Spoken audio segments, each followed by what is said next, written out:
Friends, welcome back to our channel. 8ാം ക്ലാസ്സിലെ വാർഷിക മൂല്യനിർണ്ണയം 2022-23 വർഷത്തെ ഗണിതത്തിൻ്റെ ക്വസ്റ്റ്യൻ പേപ്പറാണ് നമ്മൾ നോക്കുന്നത്. അപ്പോൾ കൂട്ടുകാർക്ക് എക്സാം എഴുതാനുള്ള സമയം 1.5 മണിക്കൂറാണ്. മാർക്ക് 40 മാർക്കാണ്. ഓക്കെ, അപ്പോൾ നമുക്ക് നേരെ ക്വസ്റ്റ്യൻസിലേക്ക് കടക്കാം. ഒന്നാമത്തേത് 1 മുതൽ 5 വരെയുള്ള ചോദ്യങ്ങളിൽ ഏതെങ്കിലും 4 എണ്ണത്തിന് ഉത്തരം എഴുതാനാണ് പറഞ്ഞിട്ടുള്ളത്. ഓരോ ചോദ്യത്തിനും 2 സ്കോർ വീതമാണ്. ഓക്കെ, ഇവിടെ ഒന്നാമത്തേത് ചിത്രത്തിൽ PQ = PR ആണ്. Okay, PQ. അപ്പോൾ നിങ്ങൾ ഇത്തരത്തിലുള്ള ജാമിതീയ രൂപങ്ങൾ തന്നു കഴിഞ്ഞാൽ അതൊന്ന് മനസ്സിലാക്കി വെക്കുക. എവിടെയാണ് PQ എന്ന് പറയുന്നത്? ഇതിൻ്റെ ഒരു വശമാണ്. അതേ സെയിം ഈക്വൽ ടു ആണ് PR എന്ന് പറയുന്നത്. ഓക്കെ, അപ്പോൾ കോൺ Q എന്ന് പറയുന്നത് 30 ഡിഗ്രി ആണെന്ന് അവിടെ കൊടുത്തിട്ടുണ്ട്. അങ്ങനെയാണെങ്കിൽ കോൺ R എന്ന് പറയുന്നത് എത്ര ഡിഗ്രിയാണ്? എത്രയായിരിക്കും? നമുക്കറിയാം PQ = PR ആയതുകൊണ്ട് കോൺ Q = കോൺ R ആയിരിക്കും. അഥവാ കോൺ Rഉം 30 ഡിഗ്രിയാണ്. ഇനി കോൺ P എന്ന് പറയുന്നത് എത്രയാണെന്നാണ് ചോദിച്ചിട്ടുള്ളത്. നമുക്കറിയാം ഒരു ത്രികോണത്തിൻ്റെ മൊത്തം കോണ് എന്ന് പറയുന്നത് 180 ഡിഗ്രിയാണ്. ഓക്കെ, 180 ഡിഗ്രിയാണ്. അപ്പോൾ ഇവിടെ കോൺ Q 30 ഡിഗ്രി, കോൺ R 30 ഡിഗ്രി. അപ്പോൾ 30 + 30 60 ഡിഗ്രി. അപ്പോൾ 180 - 60 എന്ന് പറയുന്നത് 120 ഡിഗ്രി. അപ്പോൾ കോൺ P എന്ന് പറയുന്നത് 120 ഡിഗ്രിയാണ്. ഓക്കെ, മനസ്സിലായില്ലേ? ഇനി ഇവിടെ ഒരു സംഖ്യയുടെ 3 മടങ്ങിനോട് 2 കൂട്ടിയാൽ 17 കിട്ടും. സംഖ്യ ഏത്? ഒരു സംഖ്യയുടെ 3 മടങ്ങിനോട് 2 കൂട്ടിയാലാണ്. ഓക്കെ, അങ്ങനെയാണെങ്കിൽ ഒരു സംഖ്യയുടെ 3 മടങ്ങിൽ നിന്ന് 2 കുറച്ചാൽ എത്രയാവും കിട്ടുന്നത്? 15 ആയിരിക്കും. ഓക്കെ, കാരണം കൂട്ടിയാൽ 17 കിട്ടുമെങ്കിൽ 2 കുറച്ചാൽ 15 കിട്ടും. അഥവാ 17 - 2 15 ആയിരിക്കും. അപ്പോൾ ഇവിടെ സംഖ്യ എന്ന് പറയുന്നത് എങ്ങനെ കണ്ടുപിടിക്കാൻ പറ്റും നമുക്ക്? ഈ 15ൽ നിന്ന് 3 മടങ്ങ് കൂട്ടിയാൽ മതി. 15ൻ്റെ 3 ഭാഗം എടുത്താൽ മതി. അഥവാ 15 ÷ 3 ചെയ്താൽ മതി. അങ്ങനെ ചെയ്യുമ്പോൾ നമുക്ക് 5 എന്ന് ഉത്തരം കിട്ടും. ഓക്കെ, മനസ്സിലായില്ലേ? ഇനി ചിത്രത്തിൽ കോൺ A 70 ഡിഗ്രിയാണ്, കോൺ D 110 ഡിഗ്രിയാണ്, കോൺ C 80 ഡിഗ്രിയാണ്. ഓക്കെ, അങ്ങനെയാണെങ്കിൽ കോൺ ABC എത്ര ഡിഗ്രിയാണ്? എങ്ങനെയായിരിക്കും? ഇവിടെ 70 ഉണ്ട്, 80 ഉണ്ട്. അങ്ങനെയാണെങ്കിൽ കോൺ ABC എന്ന് പറയുന്നത് 100 ഡിഗ്രിയാണ്. Okay, 100 degree. മനസ്സിലായില്ലേ? ഇനി അതുപോലെ തന്നെ കോൺ CBE എന്ന് പറയുന്നത് എത്രയാണ്? കോൺ CBE എന്ന് പറയുന്നത് എത്ര ഡിഗ്രി ആയിരിക്കും? ഇവിടെ 100 ഡിഗ്രി ആണെങ്കിൽ ആ ഒരു ഫുള്ള് കോൺ എന്ന് പറയുന്നത് 180 ആയിരിക്കും. അവിടെ 100 അവിടെ ഓൾറെഡി ഉണ്ട്. അങ്ങനെയാണെങ്കിൽ ഈ CBE എന്ന് പറയുന്നത് 80 ഡിഗ്രിയാണ്. ഓക്കെ, ഇനി ഒരു ക്ലാസ്സിലെ പെൺകുട്ടികളുടെയും ആൺകുട്ടികളുടെയും എണ്ണം 2:3 എന്ന അംശത്തിലാണ്. ആകെ 50 കുട്ടികൾ ഉണ്ട് എങ്കിൽ പെൺകുട്ടികളുടെ എണ്ണം എത്ര? ഇവിടെ എങ്ങനെ നമുക്ക് കണ്ടുപിടിക്കാൻ പറ്റും? പെൺകുട്ടികളുടെ എണ്ണം = 50 × 2 / 5. ഓക്കെ, കാരണം മൊത്തം 5 ആണ്, അതിലെ 2 ആണ് പെൺകുട്ടികൾ എന്ന് പറയുന്നത്. അങ്ങനെയാണെങ്കിൽ 50 × 2 / 5 = 20. അപ്പോൾ 20 പെൺകുട്ടികളാണുള്ളത്. ഇനി ആൺകുട്ടികളുടെ എണ്ണവും ഇതേപോലെ നമുക്ക് കണ്ടുപിടിക്കാം. അല്ല എന്നുണ്ടെങ്കിൽ വളരെ സിമ്പിളായിട്ട് നമുക്ക് നോക്കാം. ആകെ 50 കുട്ടികളാണ്, 20 പെൺകുട്ടികളുണ്ടെങ്കിൽ 50 - 20 30 ആൺകുട്ടികളാണ് അവിടെ ഉണ്ടായിരിക്കുക. ഇനി അഞ്ചാമത്തത് A -3 × 4 = എത്രയാണ്? -12. ഇനി 5 - -2 എത്രയായിരിക്കും? അവിടെ 5 2 മൈനസും കൂടെ ഒരുമിച്ച് വരുമ്പോൾ നമുക്കറിയാം പ്ലസ് ആണ്. അപ്പോൾ അവിടെ 5 + 2 ആയിട്ട് മാറും. 5 + 2 7. ഇനി 6 മുതൽ 11 വരെയുള്ള ചോദ്യങ്ങളിൽ ഏതെങ്കിലും 4 എണ്ണത്തിനാണ് ഉത്തരം എഴുതേണ്ടത്. 6ാമത്തെ ചോദ്യം വിട്ട ഭാഗം പൂരിപ്പിക്കുക എന്നുള്ളതാണ്. A² - B² = dash × A - B. അപ്പോൾ അവിടെ എന്താണ്? ഡാഷ് എന്നുള്ളിടത്ത് നമ്മൾ എഴുതേണ്ടത് A + B × A - B. Okay, അപ്പോൾ അവിടെ A + B എന്നാണ് എഴുതേണ്ടത്. ഇനി 100² - 99² ഡാഷ് × 1. അവിടെ എത്രയാണ്? 199 × 1 ആണ്. 199 × 1. ഇനി A + 1² - A² = A + 2 × A. Okay, A + 2 × A എന്നാണ് അവിടെ വരേണ്ടത്. അപ്പോൾ അവിടെ ആൻസർ A എന്നാണ്. ഇനി ഒരു ത്രികോണത്തിൻ്റെ വശങ്ങൾ തമ്മിലുള്ള അംശബന്ധം 2:3:4 ചുറ്റളവ് 36 സെൻറ്റിമീറ്റർ. വശങ്ങളുടെ അളവുകൾ കണക്കാക്കുക. ഇവിടെ ഒരു വശം എന്ന് പറയുന്നത് നമുക്ക് 36 × 2 ഡിവൈഡഡ് ബൈ 9. 9 എന്ന് പറഞ്ഞാൽ ഇത് മൊത്തം എന്ന് പറയുന്നത് 9 ആണ്. 3 + 2 5, 5 + 4 9. അപ്പം മൊത്തം അംശം എന്ന് പറയുന്നത് 9 ആണ്. അതിലെ 2 ഭാഗമാണ് ഒരു വശം എന്ന് പറയുന്നത്. ആ വശമാണ് നമ്മൾ ആദ്യം കണക്കാക്കേണ്ടത്. അപ്പോൾ നമ്മൾ എഴുതേണ്ടത് ഒരു വശം = 36 × 2 ഡിവൈഡഡ് ബൈ 9. അപ്പോൾ നമുക്ക് 8 എന്ന് ഉത്തരം കിട്ടും. നമുക്ക് ഒരു വശം കിട്ടി 8 ആണെന്ന്. അടുത്ത വശം നമുക്കറിയാം ഈ 9-ലെ 3 ആണ്. അപ്പോൾ രണ്ടാമത്തെ വശം നമ്മൾ എങ്ങനെ എഴുതണം? രണ്ടാമത്തെ വശം = 36 × 3 ഡിവൈഡഡ് ബൈ 9. അപ്പോൾ നമുക്ക് 12 എന്ന് ഉത്തരം കിട്ടും. അങ്ങനെ രണ്ടാമത്തെ വശവും കിട്ടി. ഇനി മൂന്നാമത്തെ നോക്കേണ്ടത്, മൂന്നാമത്തെ വശവും ഇതേ സെയിം ചെയ്യാം. 36 × 4 ഡിവൈഡഡ് ബൈ 9 = 16. ഓക്കെ, അപ്പോൾ ഒന്നാമത്തെ വശം 8, രണ്ടാമത്തെ 12, മൂന്നാമത്തെ 16. കൂട്ടുകാർ ചെയ്ത് നോക്കണേ. ഇനി ചിത്രത്തിൽ ABCD ഒരു ചതുരമാണ്. AB = 8 centimetre, AD = 4 centimetre, BP = QD = 3 centimetre. ഇനി ചോദ്യം ABCയുടെ പരപ്പളവ് കാണാനാണ് പറഞ്ഞിട്ടുള്ളത്. എങ്ങനെയാണ് ABCയുടെ പരപ്പളവ് കാണുക? നമ്മൾ വളരെ സിമ്പിളായിട്ട് ചെയ്യാം. ഇവിടെ ചതുരത്തിൻ്റെ 8 സെൻറ്റിമീറ്റർ എന്ന അളവും 4 സെൻറ്റിമീറ്ററും കൂടെ മൾട്ടിപ്ലൈ ചെയ്താൽ മതി. അഥവാ 8 × 4 32 എന്ന് ഉത്തരം കിട്ടും. പരപ്പളവായതുകൊണ്ട് നമുക്ക് 32 സെൻറ്റിമീറ്റർ സ്ക്വയർ അല്ലെങ്കിൽ ചതുരശ്ര മീറ്റർ എന്ന് എഴുതി കൊടുക്കണം. ഓക്കെ, ഇനി ABയുടെ നീളം കണക്കാക്കാൻ പറഞ്ഞിട്ടുണ്ട്. അപ്പോൾ നമുക്കറിയാം ABയുടെ നീളം കണക്കാക്കുമ്പോൾ ഇവിടെ തന്നിട്ടുള്ളത് APയുടെ ആണല്ലേ. AP = AB മൈനസ് BP ചെയ്താൽ മതി. AB മൈനസ് BP ചെയ്താൽ മതി. കാരണം ഇത് ഒരു ചതുരമായതുകൊണ്ട് അല്ലേ. അപ്പോൾ ഇവിടെ നമുക്ക് തന്നിട്ടുണ്ട് AB എന്ന് പറയുന്നത് 8 ആണ്. ഓക്കെ, 8 ആണ്. BP എന്ന് പറയുന്നത് 3 ആണ്. അപ്പോൾ 8 - 3 8 - 3 ചെയ്യുമ്പോൾ 5 സെൻറ്റിമീറ്റർ. അപ്പോൾ ABയുടെ നീളം എന്ന് പറയുന്നത് 5 സെൻറ്റിമീറ്റർ. ഇനി സാമാന്തരികം APCQവിൻ്റെ പരപ്പളവ് എഴുതാനാണ് പറഞ്ഞിട്ടുള്ളത്. അപ്പോൾ ഇവിടെ AP × AD ആണ് നമ്മൾ കണക്കാക്കേണ്ടത്. AP എന്ന് പറയുന്നത് 5 സെൻറ്റിമീറ്റർ ആണ് നമുക്കിപ്പോൾ കിട്ടി. ഇനി AD എന്ന് പറയുന്നത് 4 സെൻറ്റിമീറ്റർ ആണ്. അപ്പോൾ 5 × 4 20 സെൻറ്റിമീറ്റർ സ്ക്വയർ. ഓക്കെ, ഇനി അടുത്തത് 9ാമത്തെ നോക്കൂ. X = 3, Y = -7 ആണ്. അങ്ങനെയാണെങ്കിൽ x + y എന്ന് പറയുന്നത് എത്രയാണ്? x + y എന്ന് പറയുന്നത് 3 + -7. ഓക്കെ, 3 + -7. അപ്പോൾ പ്ലസും മൈനസും കൂടെ കൂട്ടുമ്പോൾ നമുക്കറിയാം മൈനസ് തന്നെയാണ് വരുന്നത്. അപ്പോൾ -4 എന്ന് ഉത്തരം കിട്ടും.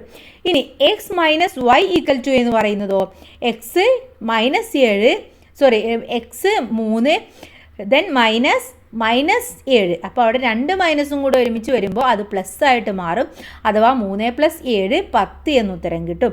ഇനി x + y × x - y ആണ് നോക്കേണ്ടത്. x + y എന്ന് പറയുന്നത് എത്രയാണ്? നമ്മൾ ആദ്യം കണ്ടപ്പോൾ മനസ്സിലായി 4 ആണ്, അഥവാ -4 ആണ്. x - y എന്ന് പറയുന്നത് 10 ആണ്. അഥവാ -4 × 10 = -40. ഇനി 10ാമത്തെ ചോദ്യം. ഒരു ഗണിത പരീക്ഷയിൽ 25 കുട്ടികൾക്ക് ലഭിച്ച സ്കോർ ചുവടെ നൽകിയിരിക്കുന്നു. ഇവിടെ കുറേ സ്കോർ തന്നിട്ടുണ്ട്. അതിനെ ചുവടെ തന്നിരിക്കുന്ന രീതിയിൽ ആവർത്തി പട്ടിക തയ്യാറാക്കാനാണ് പറഞ്ഞിട്ടുള്ളത്. അപ്പോൾ ഇവിടെ ഒന്നാമത്തേത് 0 മുതൽ 10 വരെ മാർക്ക് കിട്ടിയത് എത്ര പേരുണ്ടെന്ന് നോക്കണം. അപ്പോൾ അവിടെ ടാലി അടയാളം എന്ന് പറയുന്നത് 2 വരെയായിട്ട് നിങ്ങൾ കൊടുക്കുക. കുട്ടികളുടെ എണ്ണം എന്ന് പറയുന്നത് 2. ഇനി 10 × 20 കിട്ടിയതോ 4 പേരാണ്. അപ്പോൾ അവിടെ 4 വരെ നിങ്ങൾ കൊടുക്കുക. എന്നിട്ട് അവിടെ 5 ആണ്, 5 വരെ കൊടുക്കുക. കുട്ടികളുടെ എണ്ണം 5 എന്ന് എഴുതുക. അങ്ങനെ ഓരോന്ന് നോക്കി എഴുതുകയാണ് വേണ്ടത്. അപ്പോൾ കൂട്ടുകാർ ഇതൊന്ന് നോക്കിയിട്ട് നിങ്ങളുടെ ബുക്കിലൊന്ന് എഴുതി നോക്കുക. അവസാനം വളരെ സിമ്പിളായിട്ടുള്ള ക്വസ്റ്റ്യൻ ആണ്. അവസാനം ആകെ എത്ര കുട്ടികളുണ്ടെന്ന് എണ്ണി നോക്കുക. ഒന്നുകിൽ നിങ്ങൾക്ക് ടാലി എണ്ണിയാൽ കിട്ടും, അല്ലെങ്കിൽ കുട്ടികളുടെ എണ്ണം നോക്കിയാലും കിട്ടും. അപ്പോൾ ഉത്തരം 25 ആകെയായിട്ട് വരേണ്ടത്. ഇനി 11ാമത്തെ നോക്കൂ. ചിത്രത്തിലെ ലംബകം ABCDയിൽ AB = 6 centimetre, BC = 5 centimetre, CD = 3 centimetre, AD = 4 centimetre. കോൺ A = കോൺ D എത്രയാണ്? 90 സെൻറ്റിമീറ്റർ ആണ്. തന്നിരിക്കുന്ന ലംബകത്തിൻ്റെ സമാന്തര വശങ്ങളുടെ തുക കണക്കാക്കാനാണ് പറഞ്ഞിട്ടുള്ളത്. ഇവിടെ എങ്ങനെ നമ്മൾ തുക കണക്കാക്കും?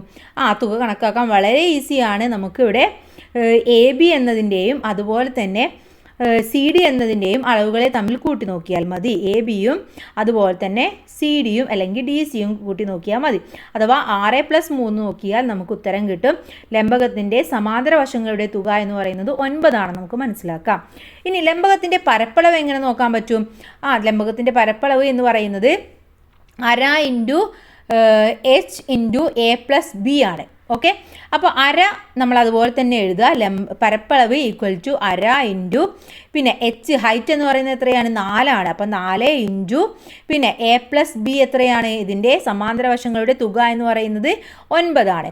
അപ്പോൾ അവിടെ 4 ഇൻറ്റു 9 അഥവാ അര ഇൻറ്റു 4 ഇൻറ്റു 9 നമുക്ക് 18 സെൻറ്റിമീറ്റർ സ്ക്വയർ കിട്ടും. ഓക്കെ, കൂട്ടുകാരെല്ലാം ചെയ്തു നോക്കണേ. മാത്ത് ആയതുകൊണ്ട് നന്നായിട്ട് ചെയ്തു നോക്കിയാൽ മാത്രമേ നിങ്ങൾക്ക് എക്സാമിന് എഴുതാൻ പറ്റുള്ളൂ. ഇനി 12 മുതൽ 18 വരെയുള്ള ചോദ്യങ്ങളിൽ 5 എണ്ണത്തിനാണ് ഉത്തരം എഴുതേണ്ടത്. 12ാമത്തെ ചോദ്യം, ചിത്രത്തിൽ 3 തുല്യമായ സമഭുജ സമാന്തരികങ്ങൾ ചേർത്ത് വരച്ചിരിക്കുന്നു. തന്നിരിക്കുന്ന അളവിൽ ചിത്രം വരയ്ക്കുക. വളരെ സിമ്പിളാണ് കൂട്ടുകാർ. ഇതനുസരിച്ച് ഈ ചിത്രം ഒന്ന് വരച്ചാൽ മാത്രം മതി. 4 സെൻറ്റിമീറ്റർ എടുത്ത് സമഭുജം ഒന്ന് വരച്ചാൽ മതി. ഇനി 13, ഒരു പ്രദേശത്തെ 30 കുടുംബങ്ങളുടെ വൈദ്യുതി ഉപയോഗം ചുവടെ പട്ടികയിൽ തന്നിരിക്കുന്നു. ആവൃത്തി ചതുരം അഥവാ ഹിസ്റ്റോഗ്രാം വരക്കാനാണ് പറഞ്ഞിട്ടുള്ളത്.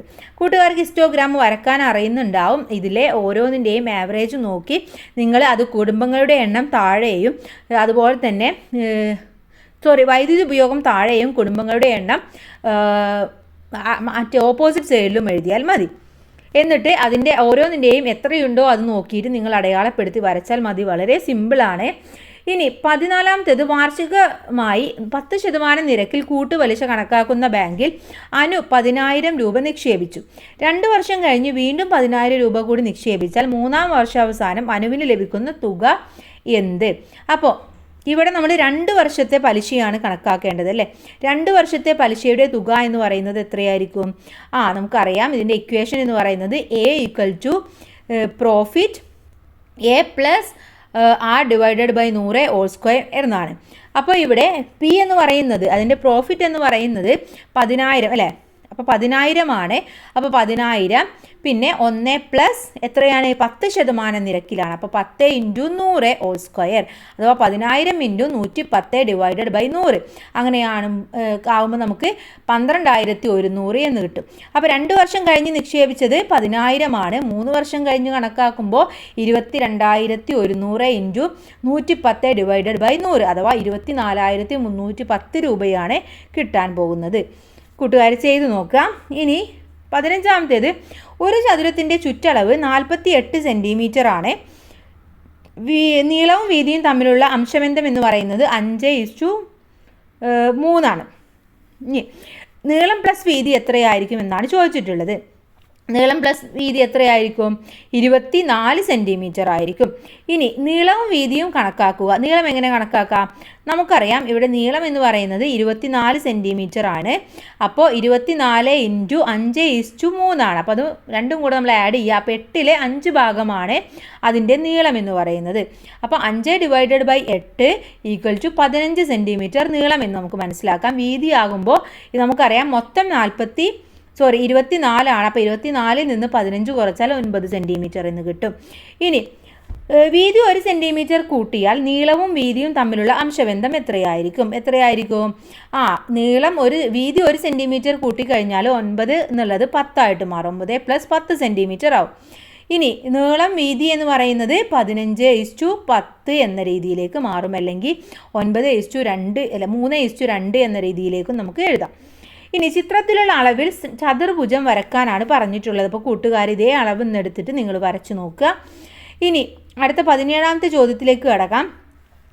x = 5, y = -6, z = 4. ഇനി x - y ആണ് കണക്കാക്കേണ്ടത്. അഥവാ -5 -6.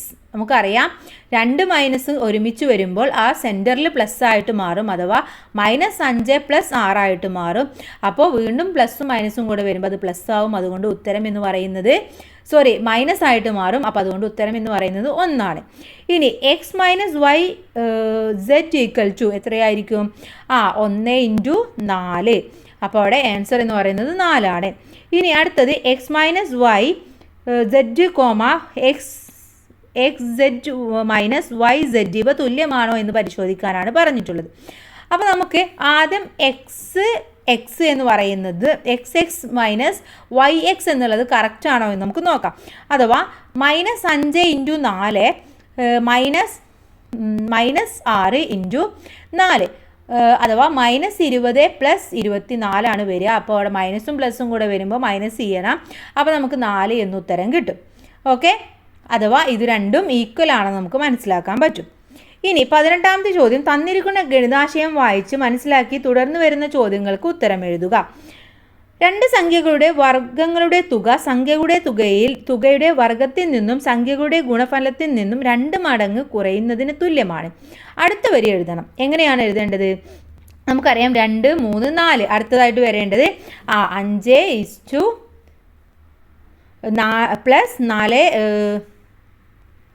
5 square plus 4 square equal to 9 square minus 2 into 5 into 4 എന്നാണ് വരേണ്ടത്. ഓക്കെ, 5 ഇൻറ്റു 4 എന്നുള്ളത് നമ്മൾ കോമയായിട്ട് ഇടണം. ഇനി അടുത്തത് 8